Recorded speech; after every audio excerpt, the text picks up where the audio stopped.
লাউ শাক ভাজি তো অনেকভাবেই খেয়ে দেখেছেন। একবার এভাবে খেয়ে দেখবেন, এতটাই মজার হয় যে আপনি সব রান্নাই ভুলে যাবেন। চলুন তাহলে রেসিপিটা শুরু করি।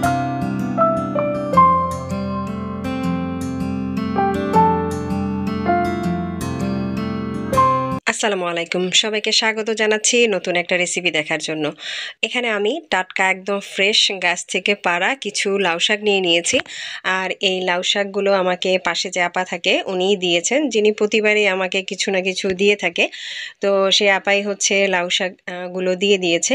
তো প্রথমে ভেবেছিলাম যে নর্মালি আমরা সাধারণত যেভাবে লাউ শাক ভাজি করে থাকি ঠিক সেভাবেই রান্না করব। পরবর্তীতে ভাবলাম শীতের সিজনে একটু অন্যরকম ভাবে যদি এই লাউ শাকটা ভাজি করি খেতে ভালো লাগবে, আর এর স্বাদটাও কিন্তু একদমই অন্যরকম আসবে।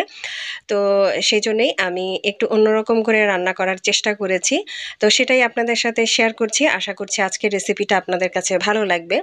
তো প্রথমে হচ্ছে আমি লাউ শাকের যে কুচি কুচি পাতাগুলো আছে সেগুলো নিয়ে নিচ্ছি, আর এখানে সবগুলো পাতাই কুচি ছিল। সেই সাথে লাউয়ের ডগা খুব একটা বেশি ছিল না, আমি যেগুলো একদম নরম সেগুলো নিয়ে নিয়েছি। তো প্রথমে এইভাবে শাকগুলো কুচি কুচি করে কেটে নিয়েছি, আর এখন ডগাগুলো কেটে নিচ্ছি। ডগাগুলো আমি খুব বেশি নিইনি, অল্প কিছুই ডগা নিয়েছি যেন সেদ্ধ হয়ে যায় তাড়াতাড়ি, সেই জন্য। তো এদিকে হচ্ছে আমার ডগাগুলো কেটে নেওয়া হয়ে গিয়েছে, আর এগুলোকে আমি খুব সুন্দরভাবে উপরে যে আঁশটা থাকে সেটা ছাড়িয়ে নিয়েছি। আর খুব বেশি ডগা আমি নেইনি, কারণ খুব বেশি ডগা নিলে শাক দেখা যায় যে মিলিয়ে যায় আর শুধু ডগাগুলোই থেকে যায়, সেক্ষেত্রে শাকটা খেতে আর ভালো লাগে না।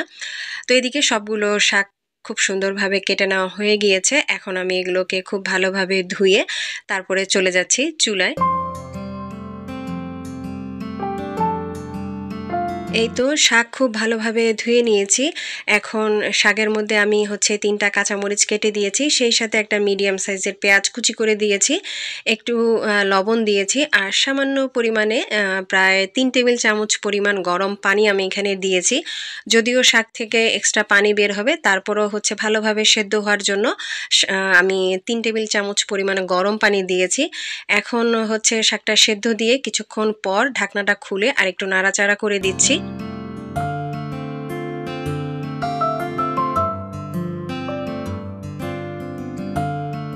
কিছুক্ষণ পর ঢাকনাটা খুলে আমি একটু নাড়াচাড়া করে দিচ্ছি, দেখলাম যে বেশ খানিকটা পানি রয়েছে। এই অবস্থাতেই আমি এর মধ্যে কিছু সিম দিয়ে দিচ্ছি, আর এই সিমগুলো একদম বিচিওয়ালা সিম, আপনারা যে কোনো ধরনের সিম দিতে পারেন। তো আমি এরকম বিচিওয়ালা সিম দিয়েছি। এরকম বিচিওয়ালা সিম এই শাকের মধ্যে দিলেই খেতে বেশি ভালো লাগে।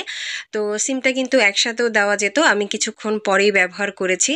এখন ঢাকনাটা খুলে দেখলাম যে পানিটা বেশ খানিকটা শুকিয়ে গিয়েছে, সিম এবং শাক খুব ভালোভাবে সেদ্ধ হয়ে গিয়েছে। আমি আরেকটু নাড়াচাড়া করে বাকি যে পানিটা রয়েছে, এক্সট্রা পানিটা রয়েছে, সেটা একদমই শুকিয়ে নিচ্ছি। আর পানিটা কিন্তু অবশ্যই শুকিয়ে নিতে হবে। শাক ও সিম সেদ্ধ হওয়ার পর আলাদা বাটিতে তুলে রেখেছি, আর সেই ফ্রাই প্যানের মধ্যেই আমি হচ্ছে সয়াবিন তেল দিয়ে দিয়েছি পরিমাণ মতো, সামান্য তেল দিয়েছি, খুব বেশি তেলের প্রয়োজন নেই, শাক ভাজতে খুব বেশি তেলের প্রয়োজন হয় না। তেলটা যখন গরম হয়ে এসেছে তখন আমি এর মধ্যে রসুন কুচি দিয়ে দিয়েছি। এখানে আমি 3টা রসুন কুচি করে নিয়েছি, সেই সাথে 2টা শুকনো মরিচ দিয়েছি, আর এখানে 2টা কাঁচামরিচ একদম ছোট ছোট করে কেটে নিয়েছি। সেই সাথে হচ্ছে একটা বড় সাইজের পেঁয়াজ এখানে কুচি করে দিয়েছি। এখন সবগুলো খুব ভালোভাবে ভেজে নিচ্ছি, আর এমনভাবে ভেজে নিতে হবে যেন এগুলো থেকে খুব সুন্দর একটা ফ্লেভার আসে, সেই সাথে এটার কালারটা যেন একদম গোল্ডেন ব্রাউন কালার হয়ে আসে। এইভাবে ভেজে নিয়ে যখন আপনি এর মধ্যে শাক দিবেন তখন কিন্তু শাকের কালারটাও খুব সুন্দর আসবে, সেক্ষেত্রে শাকটা খেতেও কিন্তু অনেক বেশি মজার হবে। তো আমি যেহেতু শাকের মধ্যে সিম ব্যবহার করেছি সেই জন্য আমি এর মধ্যে একটু হচ্ছে হলুদের গুঁড়া দিয়েছি যেন কালারটা সুন্দর আসে। তো সব কিছু দিয়ে এখন খুব ভালোভাবে শাকের সাথে মিলিয়ে নিচ্ছি, আর খুব ভালোভাবে ভেজে নিতে হবে যেন শাক এবং সিমের যে একটা সেদ্ধ করা গন্ধ আছে সেটা যেন চলে যায়। তো এখন এগুলোকে একদম লো আছে খুব ভালোভাবে ভেজে নিচ্ছি। একটু ভাজা ভাজা হয়ে আসলে এর মধ্যে 1 মুঠো পেঁয়াজ কুলি দিয়ে দিয়েছি, সেই সাথে একটু লবণ দিয়ে দিলাম, কারণ টেস্ট করে দেখলাম যে লবণের পরিমাণটা একটু কম লাগছে। আপনারা কিন্তু অবশ্যই টেস্ট করে দেখবেন লবণ কম অথবা বেশি হতে পারে। তো এখন সবগুলো উপকরণ দিয়ে খুব ভালোভাবে একসাথে ভাজা ভাজা করে নিব, যতক্ষণ পর্যন্ত না এর পানিটা শুকিয়ে যায়। পেঁয়াজ কুলি দিলে কিন্তু এর টেস্টটা আরও ভালো আসে। যদি আপনারা খেতে না চান সেক্ষেত্রে স্কিপ করতে পারেন। আর এই তো ভাজার পরে তৈরি হয়ে গেল ভীষণই মজাদার সিম দিয়ে লাউ শাক ভাজি। আপনারা অবশ্যই বাসায় ট্রাই করবেন আর আমাকে কমেন্ট করে জানাবেন যে আপনাদের কাছে কেমন লেগেছে। যদি আজকের ভিডিও ভালো লেগে থাকে তাহলে অবশ্যই একটা লাইক দিয়ে দিবেন। আজ এ পর্যন্তই। সবাই অনেক অনেক ভালো থাকবেন, সুস্থ থাকবেন। আল্লাহ হাফেজ।